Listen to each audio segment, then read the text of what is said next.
Dr. Nancy White, we're talking about anxiety and depression, and you're speaking here this weekend at the A4M conference about that and therapies with no side effects. When anybody watches TV for an hour, they're bound to get probably 2 or 3 commercials for antidepressants. It's one of the more popular out there.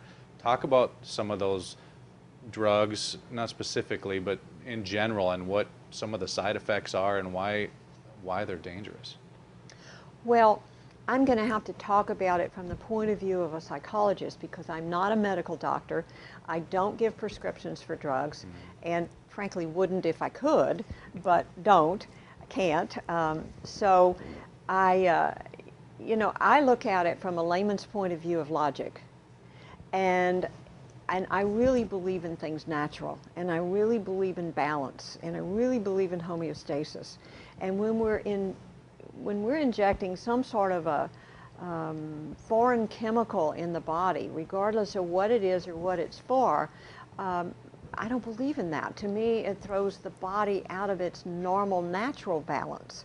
And so sometimes in an acute case, not very often, but sometimes in an acute case, temporarily you have to have some kind of intervention that's not natural to the body or nature. But that's not very often. So consequently, I really believe that learning about it, I mean, we've got an internet full of wonderful information now. I think it frustrates some of the doctors because the patients come in and start telling you about things, but I'm not sure that sometimes they don't understand their very specific area better than the doctor does.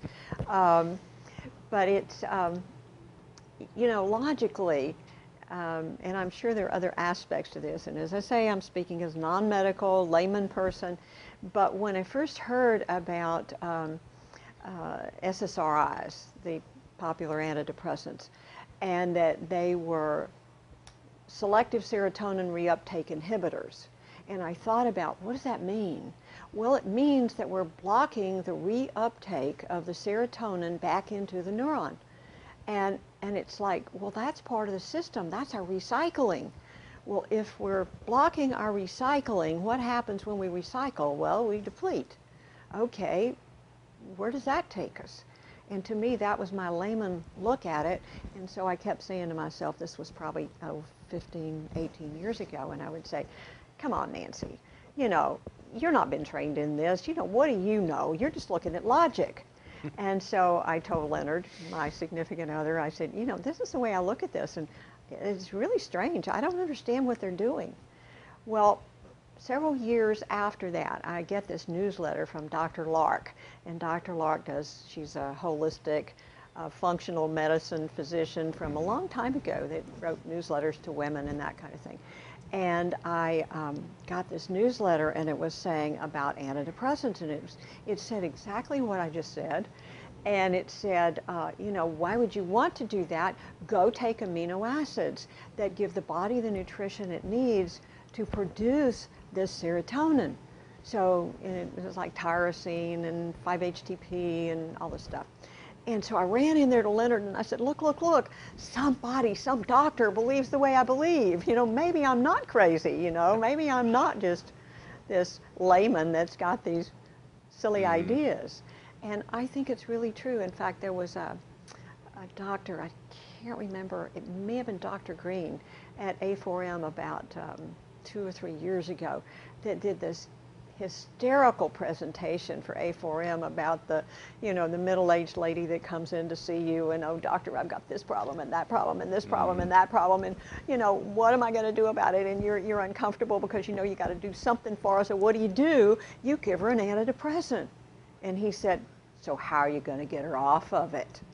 And so he went on and on. It was a hoot. And then he said, why don't you give her amino acids? And I thought, hooray, I'm right again, So that was fun to be so validated, right.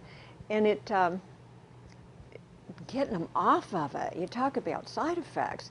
I have had many women that have been on antidepressants for years, and they know how I think, and they say, I really want off this antidepressant. And I say, well, I'm not the medical doctor that can take you off of it. You go talk to your doctor. I'll support you in it. And I mean, I've gotten calls in the middle of the night saying, I really want to kill myself. And I say, boy, I do understand. And you just got to keep telling yourself, this is not real. This too shall pass. This is about coming off an antidepressant. And they white knuckle it and they get through it.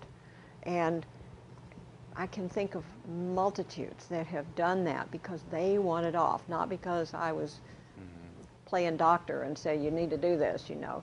It's like they just knew I would support them in that thought process. And frequently their medical doctor does not support them. In fact, they go in and complain and they get it increased or they get a different one.